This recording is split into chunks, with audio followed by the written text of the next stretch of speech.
Wasit dengan tegas dan tak ada keraguan, menunjuk ke bawah tanpa meniup peluit, menyatakan bahwa lemparan jump shot Sakuragi dinilai sah, karena bola telah terlepas dari tangan Sakuragi, sebelum waktu menunjukkan angka 0. Suasana sontak berubah. Shohoku, tim debutan yang awalnya diremehkan, kini berdiri sebagai pemenang. Perjuangan panjang yang nyaris membuat nafas mereka putus, tekanan bertubi-tubi yang menguji mental dan fisik, semua itu akhirnya terbayar lunas dengan satu tembakan terakhir yang menggetarkan. Di sisi seberang, Sawakita dan Kawata yang beberapa detik lalu masih tegak dengan keyakinan mutlak akan kemenangan, kini membeku.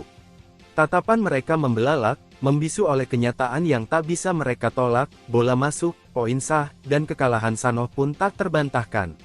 Rukawa menyaksikan semuanya dari belakang mereka. Wajahnya datar, tapi matanya tak bisa menyembunyikan keterkejutan. Di balik sikap dinginnya, ada pengakuan yang tak terucap. Sakuragi bukan lagi hanya pelengkap tim. Ia telah menjelma menjadi senjata pamungkas Shohoku, pemain kunci yang menentukan arah sejarah tim ini. Di sisi lapangan lain, Sakuragi terdiam. Mata membulat, mulut menganga, nyaris tak percaya bahwa tembakan yang dilepaskannya dalam tekanan seberat gunung telah dinyatakan sah. Kejutan merambat cepat dalam dadanya, namun rasa bangga segera menyusul, hangat sekaligus menyesakan. Ia telah membayar lunas kepercayaan rekan-rekannya. Dalam benaknya, tak ada yang lebih memuaskan dari menjadi penentu kemenangan. Kini, nama Sakuragi bukan sekadar bagian dari tim, ia adalah bagian dari kemenangan itu sendiri. Sejenak wajah Sakuragi menegang, napasnya memburu, menyatu dengan irama detak jantung yang berdentam kencang dalam dadanya. Namun ia tak menatap wasit, tak pula melihat papan skor. Pandangannya lurus, tajam, mengarah ke satu titik, Rukawa. Tatapan itu bukan ejekan, bukan pula kebanggaan kosong. Kali ini, mata Sakuragi memancarkan sesuatu yang lain, rasa hormat dan terima kasih. Sebuah pengakuan diam, pada rival yang mempercayainya di saat paling krusial. Rasa sakit dari cedera yang mendera tubuhnya mendadak sirna. Tertutup oleh gelombang kepuasan yang mengalir deras, saat kenyataan menjelma, menyatakan bahwa Shohoku menang. Dengan langkah perlahan, Sakuragi melangkah. Setiap hentakan kaki dipenuhi rasa percaya diri. Di balik langkahnya, ada kebanggaan yang diam, dan rasa terima kasih yang mendalam pada sang rival. Ia berjalan melewati pemain-pemain Sanoh yang memandanginya tak percaya. Bahkan Sawakita dan Kawata tak mampu menyembunyikan tatapan kagum mereka. Namun Sakuragi tetap tegak, tak tergoyahkan. Ia terus berjalan, mendekati Rukawa. Keduanya berdiri berhadapan, mata bertemu mata. Tajam, dalam, dan sunyi. Tak ada cemoohan, tak ada sindiran, hanya pengakuan yang tak terucap, tapi terasa begitu kuat. Untuk sesaat, Rukawa memandangi Sakuragi, dan dalam diamnya, ia tahu, Sakuragi bukan lagi hanya si rambut merah yang keras kepala. Ia adalah tulang punggung kemenangan ini. Salah satu pilar kekuatan Shohoku yang tak bisa dipungkiri. Tanpa diduga, dua sosok yang selama ini dikenal sebagai rival abadi, saling mengangkat tangan dan melakukan tos. Sebuah gerakan sederhana, namun syarat makna. Tak ada guratan persaingan di wajah mereka, tak ada amarah, dan tak ada keangkuhan. Hanya ketenangan, di mana keduanya saling menyadari satu hal, bahwa mereka saling membutuhkan. Tos itu bukan ajang pamer kekompakan. Bukan pula bentuk rekonsiliasi yang dicari penonton. Itu lahir dari dorongan hati, kesadaran mendalam bahwa satu langkah gemilang, tak akan pernah lahir tanpa bantuan yang lain. Dalam sekejap, rivalitas yang selama ini menjadi benang merah hubungan mereka, sirna, digantikan oleh energi baru yang memancar, sinergi di antara dua keajaiban Shohoku. Dari bangku penonton, Haruko terpaku. Matanya membelalak, tak percaya dengan apa yang baru saja ia saksikan. Sakuragi, si bengal yang selalu mencemooh Rukawa, kini berdiri sejajar dengannya dalam semangat yang sama. Ada keharmonisan yang tak pernah ia bayangkan sebelumnya, dua kutub yang selama ini bertolak belakang, akhirnya menemukan titik temu, dan bisa bersatu. Di belakang Haruko, Kogure, Yohei, dan geng Sakuragi ikut terdiam. Reaksi mereka seragam, bingung, kaget, dan tak tahu harus berkata apa. Momen itu terasa asing, bahkan sedikit janggal. Namun mereka tak bisa membantah kenyataan di depan mata. Sakuragi dan Rukawa, kini bukan hanya dua pemain andalan. Mereka adalah satu kekuatan, dalam satu nafas. Dalam diam, semua menyadari, kerjasama sejati tak tumbuh dari kesamaan, tapi dari pengakuan, bahwa perbedaan pun bisa menjadi senjata paling mematikan, jika dijalani bersama. Baru saja tos itu terjadi, sebuah momen langka yang menyatukan dua kutub.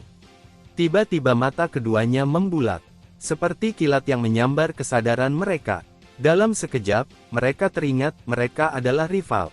Dua ego besar yang selama ini tak pernah tunduk, dan tak pernah saling mengakui. Tanpa bicara, keduanya kompak membalikkan badan. Wajah mereka berubah, mata menyipit, sorot tajam kembali hadir. Ketegangan khas rivalitas muncul lagi, dan seakan tak pernah hilang. Meski begitu, di balik sorot itu, tersimpan pengakuan diam-diam. Mereka tahu, meski tak saling mengakui dengan kata-kata, kerja sama mereka di lapangan telah membuktikan sesuatu, bersama, mereka adalah dua keajaiban yang mematikan. Saat keduanya berdiri saling membelakangi, dalam diam yang penuh tensi, pemain Shohoku lainnya menghampiri.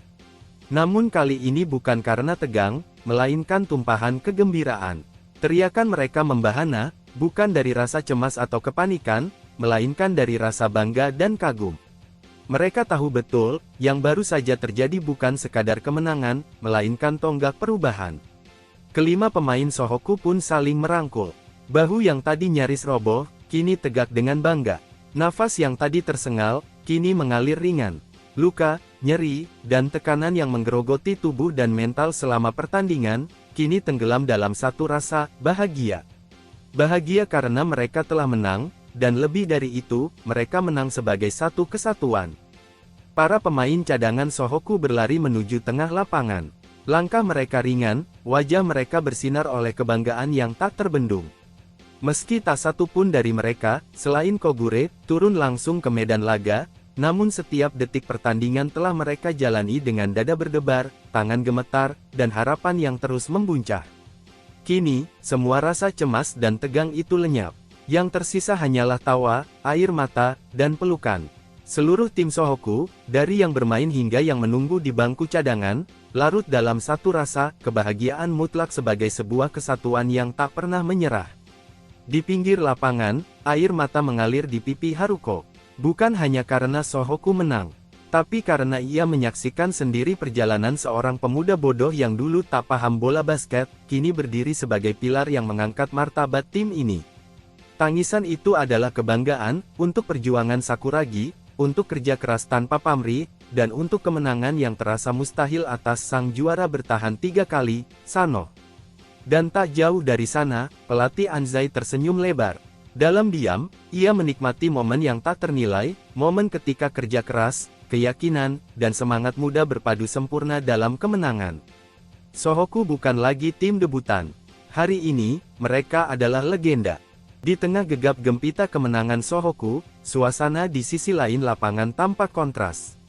Para pemain Sano berjalan perlahan, tubuh mereka lunglai, langkah tanpa semangat menjauh dari arena yang baru saja menjadi saksi kejatuhan mereka. Tubuh-tubuh yang sebelumnya kokoh dan tegap, kini membungkuk, tak lagi sanggup menopang beban kekalahan yang menyesakkan. Tak ada sorak, tak ada pelukan.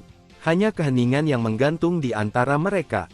Kekalahan dari tim debutan seperti Shohoku, bukan sekadar kehilangan pertandingan, itu tamparan telak yang mengikis rasa bangga mereka. Bahkan dengan permainan yang begitu ketat dan perlawanan yang nyaris sempurna, tak satu pun dari mereka mampu mengangkat kepala dan berkata, kami sudah berjuang. Wajah Sawakita tampak suram. Lebih dari sekadar kekalahan tim, yang paling menghantamnya adalah kegagalan dalam duel pribadi melawan Rukawa. Gelar pemain terbaik yang selama ini ia sandang, seakan tak berarti apa-apa. Ia menemukan lawan yang mampu menyalakan kembali gairah bermainnya, namun justru takluk saat taruhannya tertinggi. Lebih menyakitkan lagi, kerja sama Rukawa dan Sakuragi menghancurkan dominasi yang selama ini ia banggakan. Tak hanya Sawakita, seluruh pemain Sano terdiam dalam kesedihan yang dalam. Mikio, yang baru saja mencicipi atmosfer kejuaraan bersama tim elit ini, langsung dicecapkan kenyataan pahit bahwa di dunia kompetisi, reputasi tak menjamin kemenangan. Shohoku, yang semula dianggap hanya tim pelengkap turnamen, telah merobek anggapan itu dan meninggalkan luka yang sulit dilupakan. Para pemain Sano berjalan meninggalkan lapangan dengan langkah berat. Tanpa sepatah kata, tanpa menoleh ke belakang, mereka masuk ke lorong menuju ruang ganti, melewati sorotan ribuan pasang mata yang hanya diam membisu. Tribun sunyi, tak ada tepuk tangan, tak ada sorak semangat, hanya tatapan kecewa dari para penonton yang pernah menaruh harapan besar pada nama Sanoh. Pelatih Domoto berjalan mengiringi mereka. Wajahnya lelah, matanya redup, namun ia tetap berusaha menegakkan diri. Dengan suara yang pelan namun tegas, ia mencoba menyuntikkan semangat kepada para pemainnya. Namun tak satu pun dari mereka menoleh. Semua terus berjalan, menunduk, tenggelam dalam kesedihan yang menyesakkan. Langkah-langkah mereka menggema di lorong sempit menuju ruang ganti. Di sana, suara pelatih Domoto kembali terdengar. Ia tidak marah. Ia tidak menuntut, hanya mengingatkan bahwa kekalahan bukan akhir, tapi pelajaran. Sebuah pengalaman mahal yang, bila diresapi, akan menjadi fondasi kokoh untuk bangkit kembali. Kata-katanya menyusup perlahan ke dalam hati yang retak. Tidak langsung menghapus luka, tapi cukup untuk membangun seberkas cahaya dalam gelap. Di balik diam dan wajah muram itu, para pemain Sanoh mulai tumbuh tekad baru. Dari kekalahan hari ini, mereka berjanji pada diri sendiri, di kejuaraan berikutnya, tak akan ada kesalahan yang sama. Beberapa saat setelah peluit panjang berbunyi, tribun mulai kosong. Satu persatu penonton meninggalkan gedung pertandingan, menyisakan jejak langkah dan riuh yang perlahan memudar. Di tengah waktu senggang, Aida bersama tim jurnalisnya mengajak seluruh pemain Shohoku berkumpul untuk sesi pemotretan. Wajah-wajah lelah itu mencoba berpose. Kali ini, mereka memilih tampilan garang, sorot mata tajam, rahang mengeras, ingin menunjukkan bahwa mereka belum benar-benar kalah. Namun hasilnya justru membuat fotografer menggeleng. Gambar yang tercetak tak layak tampil di halaman depan majalah. Maka pemotretan diulang, kali ini dengan hasil yang jauh lebih baik. Aida pun mantap, foto ini akan jadi sampul utama di majalahnya. Shohoku, sang kuda hitam yang mengguncang turnamen, pantas mendapat tempat itu. Sayang, gambar itu tak pernah sampai ke meja cetak. Shohoku, meski pernah mencetak keajaiban dengan menjungkalkan tim Sanoh, akhirnya langkah Shohoku harus terhenti. Mereka kalah telak dari tim Aiwa Academy di pertandingan babak ketiga. Sebagian besar pemain Shohoku absen karena kelelahan. Sakuragi tak bermain, karena masih dalam proses pemulihan dari cedera punggungnya. Tapi meski perjalanan mereka berakhir lebih cepat, satu hal tetap hidup di benak para pemain, mereka pernah berdiri tegak, dan menulis sejarah sebagai tim debutan yang meruntuhkan dominasi tim raksasa Sanoh, sang juara bertahan 3 kali berturut-turut. Bagaimanakah kelanjutan kisah serunya? Untuk mengetahui kisah lengkapnya, silahkan tonton video selanjutnya.